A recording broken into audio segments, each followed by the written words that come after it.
شەقڵاوەی پێشەنجی خولیپلەیەکی کوردستان لە یەکێک لە یاریەکانی هەفتەی 12 لەسەر یاریگای خۆی و لە بەردەم هاندەرانی پێشوازی لە شێخان کرد. لا نیوە یەکەم ئاستی هەردوو تیب لە یەکۆ نزیک بوو تا ڕادەیەک هاوسەنگ دەردەکەوتن. هەردوو تیب لەم نیوەیە نەیانتوانی سوود لە هێرشەکان وەرگرن و بەبێ تۆمارکردنی گۆڵ کۆتایی هات. لا نیوەی دۆم شەقڵاوە فشارەکانی بۆ سەر گۆڵی تیپی میوان سەر کردەوە. پلانەکانی ڕەفیق سەعیدی ڕاهێنەر گۆڵێکی خێرا بوو.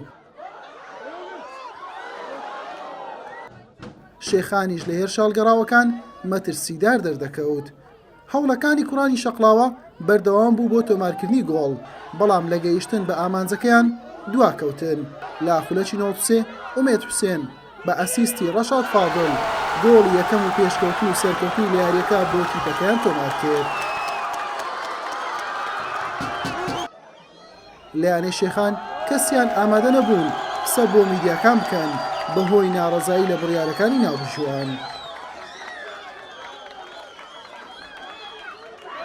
توانیمان ئێسێخاڵی یاریەکە بەدەستبێنین. سەرەتاکان یاریەکە بۆ ئێمە زۆر قڕز بوو، بەڵام سوپاس بۆ خوای گەورە کەوا لە دوا خولەکەکان توانیمان سێخاڵەکە بەدەستبێنین. ئەو یاریە بۆ ئێمە زۆر گرنگ بوو لەبەرەوەی لە سەداڕە یعنی ئەوەی خۆمان قەیمتر دەکەین، یعنی بۆ ئێمە ئەو سێخاڵە زۆر مهم بوو.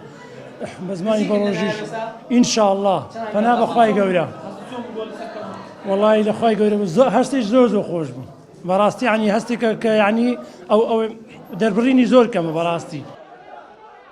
بەم شێوەیە شەقڵاوە لە پێشەنج یانەکان پێگەکەی باشتر کردو بووە خاوەنی 29 خاڵ. شێخانیش کەوتە دواوەی ڕیزبەندی بە 8 خاڵەکەی. شەقڵاوە دوای یەک وەرزدابڕان لە خولی نایبی کوردستان لە ئێستادا لە پێشەنجی خولیپلەیەکی کوردستانە و پێیەکی خستۆتە نایاب.